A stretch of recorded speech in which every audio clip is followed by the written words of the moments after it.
आज हम पढ़ेंगे क्लास 10th ज्योग्राफी का chapter number 7 lifeline of national economy. इस वीडियो में हम क्वेश्चन आंसर्स को पढ़ेंगे। तो चलिए स्टार्ट करते हैं वीडियो को। Long question answers. Question number 1, efficient means of transport are prerequisite for the fast development. Express your views in favor of this statement. Answer: I agree with the above statement. Without efficient means of transport, no development can be made in a country. The arguments in favor of the statement are as mentioned below. The goods and services do not move from supply locations to demand locations on their own. The movement of goods and services from supply locations to demand locations necessitates the need for transport. A large number of workers are engaged in doing this work so that the needs of people may be fulfilled. Traders too use transport facilities for sending and receiving goods for selling to the consumers. If no transport facility is available, they may not be able to send their goods and products to different places. Their trade will thus be concentrated to one place only. The pace of development of a country thus depends upon the production and movement of goods and services to all the parts. Next question. Do you agree with the view that transport, communication, and trade are complementary to each other? Explain your views. Answer: yes, means of transport, communication, and trade are complementary to each other. As mentioned below, transport and communication provide the industrial basis for conducting trade. The growth in trade also leads to creation of more infrastructure to match the value of trade, because increase in the volume of trade may need more means of transport. More trade creates avenue for investment in infrastructure through the revenue generated by trade. The growth in trade means more transport like road, railway, air, water and pipelines to be developed to keep the wheel of economy moving. Communication help in commercial transactions to be completed across different places all over the world. It helps to cross the geographical barriers and keeps the traders informed about their business instantly. The modern means of communication, such as email, mobile, etc., are of great help for the traders all over the world. The world has become a village. Thus, it can be said that progress in science, technology, means of transport, and communication are responsible for increase in trade and commerce. Next question. Describe the different kinds of roads according to their capacity. Answer. The roads are classified into 6 classes according to their capacity as mentioned below. Golden Quadrilateral Superhighways. It is a major road development project linking Delhi, Kolkata, Chennai, Mumbai and Delhi by 6-lane superhighways. The object of these superhighways is to meet the requirement of fast movement of traffic in the country and to reduce the time and distance between the mega cities of India. North-South corridor connects Srinagar, Jammu Kashmir to Kanyakumari, Tamil Nadu. East-West corridor connects Silchar, Assam to Porbandar, Gujarat. These highways projects are being implemented by the National Highway Authority of India, NHAI. National highways. National highways link extreme parts of the country, including one state with another. These are primary road system of national importance. Therefore, these are constructed and maintained by the Central Public Work Department, CPWD, on the central government. The historical Sher Shah Suri Marg is called National Highway number 1 between Delhi and Amritsar. A number of major national highways run in north-south and east-west directions. State highways. These roads link a state capital with different district headquarters. These roads are constructed and maintained by the State Public Work Department in state and union territories. District roads. These roads connect the district headquarters with other places of the district. These roads are maintained by the Jila Parishad. Rural roads. Rural road or village roads link rural areas and villages with towns. Under Pradhan Mantri Gramin Sadak Yojana, provisions have been made to link every village in the country to a major town by an all-seasonal motorable road. Thus, it is hoped that the condition of rural roads will improve in future. Border roads. These roads are the border areas of the country. Border Road Organization, which is a government of India undertaking, construct and maintains these roads. These roads are of strategic importance in the northern and northeastern border areas. These roads have improved accessibility in areas of difficult terrain. These roads have also helped in the economic development of these areas. Next question. How roads are classified on the basis of the type of material used for their construction? Answer. On the basis of types of material used for their construction, roads are classified into two types as mentioned below. Metalled road. These roads are made of cement, concrete, or even bitumen or coal tar. One can go fast on metalled road. These are all-weather roads. These are maintained by the government. Unmetalled road. These are not all-weather roads. These are made of mud and gravel, which are generally found in the rural areas. These are sometimes made even of sand and lead as extended roads. These may not be fit for use in rainy season. The unmetalled roads are maintained by common people. One cannot go fast on these roads. Next question.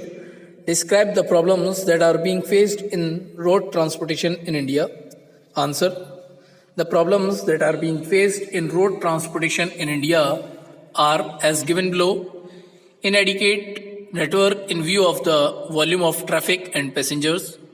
Half of the roads are unmetalled that cannot be used during rainy season. National highways are inadequate to meet the rush of traffic. Roads in the cities are highly congested. Most of the bridges and culverts are old and narrow. Roadside amenities like emergency health service, police protection on the highways are not adequate. The above problems need immediate attention of the government to make road transport more popular and useful in the country. Next question. Railways are the principal mode of transportation in India. Explain. Answer.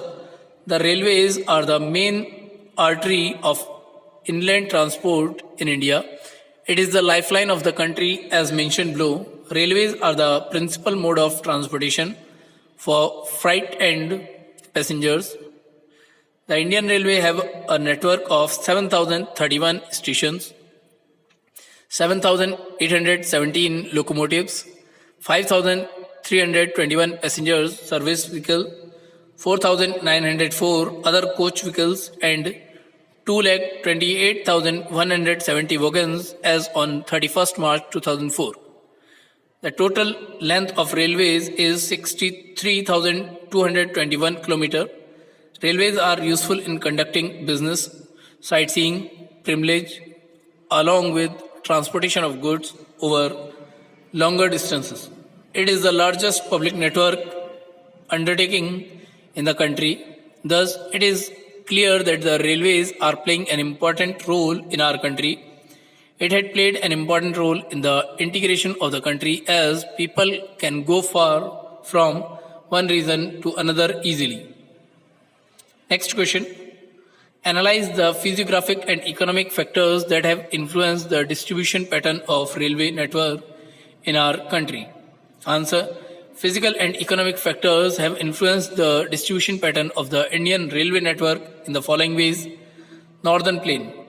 Level land, high population density, and rich agricultural resources has favored development of railways in these plains.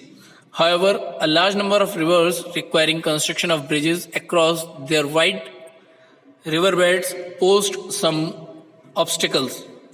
Peninsular region and the Himalayan region. It is a hilly terrain. The railway tracks are laid through low hills, gaps or tunnels, so it is very difficult to lay the railway lines. The Himalayan mountain regions too are not favorable for the construction of railway lines due to high relief, sparse population, and lack of economic opportunities. Desert of Rajasthan. On the sandy plain of western Rajasthan, too, it is very difficult to lay railway lines, which has hindered the development of railways. Swamps of Gujarat, forested tracts of Madhya Pradesh, Chhattisgarh, Odisha, and Jharkhand. These are also not suitable for the development of the railways. The contiguous stretch of Shyadri could be crossed only through gaps or passes, ghats. Although the Konkan Railway along the west coast has been developed, but it has also faced a number of problems such as shrinking of track in some stretches and landslides. Next question. Describe the problems being faced by the railways. Answer. The problems being faced by the railways are as mentioned below: old track and poor state rolling stock. The major problem faced by Indian Railways is that the tracks are old and outdated. These old tracks cause many serious railway accidents. This has also resulted in speed restrictions. Travel without tickets. A large number of passengers travel without purchasing tickets. Indian Railways have to bear extra loss of about 5 crore every year on account of traveling without tickets. Railway accidents. The incidence of railway accident in our country is greater as compared to other countries of the world. Accidents occur due to the errors and negligence of the employees. Attack on railways. During disturbances or strikes, people attack railway stations. This leads to loss of railway property. For instance, there was a heavy loss of railway in the movement of West Bengal, Telangana, and Assam and other places in the past. Lack of modern management. There is a lack of modern management as railway failed to attract suitable talent. It also could not make economic analysis for prescriptive planning tariff. Outmoded technology. The rolling stock technology is outmoded. This has made railway incapable of coping with increasing transport demand and of rising and improving the traffic volume and flows at lower unit cost of operation. Problems of laying double lines. Most of the railway lines are single lines which create great inconvenience to the railway organization and passengers. Competition with road transport. The competition with road transport is harming the railway. The lack of coordination between railways and road transport has lowered the earning capacity of the railways. Next question. What is pipeline transportation? Give any 2 points of importance of pipeline transportation, or explain uses and advantages of pipeline transportation. Answer. Under pipeline transportation, now pipelines are used to transport crude oil, petroleum products, and natural gas from oil and natural gas fields to oil refineries, fertilizer factories, and big thermal plants. Advantages. Crude oil and other petroleum products can be transported to far away inland locations like Barauni and Panipat. Pipelines have proved beneficial for gas-based fertilizer plants. Solids can also be transported through a pipeline when converted into slurry. Running cost of pipeline is minimal, but initial cost of laying pipeline is high. There are no transshipment losses or delays. Networks of pipeline. There are 3 networks of pipeline transportation as given below. From oil field in Upper Assam to Kanpur, Uttar Pradesh, via Guwahati, Barauni, and Allahabad. It has branches from Barauni to Haldia via Rajband to Marigram, and Guwahati to Siliguri. From Shalaya in Gujarat to Jalandhar in Punjab via Virangam, Mathura, Delhi, and Sonipat. It has branches to connect Koyali near Badodara, Gujarat, Chakshu, and other places. Gas pipeline from Hazira in Gujarat connects Jagdishpur in Uttar Pradesh via Bijaypur in Madhya Pradesh. It has branches to Kota in Rajasthan, Shahjahanpur, Babrala, and other places in Uttar Pradesh. Next question. Describe the inland navigation waterways in India. What are its advantages? Answer. India has inland navigation waterways of 14,500 km in length. Out of these, only 3,700 km are navigable by merchandised boats. National waterways. The following waterways have been declared as the national waterways by the government. The Ganga River between Allahabad and Haldia, 1620 km, national waterways number 1. The Brahmaputra River between Sadia and Dhubri, 891 km, national waterways number 2. The West Coast Canal in Kerala, Kottapuram, Koman, Udyog Mandal and Chamkarka Canal, 205 km, national waterways number 3.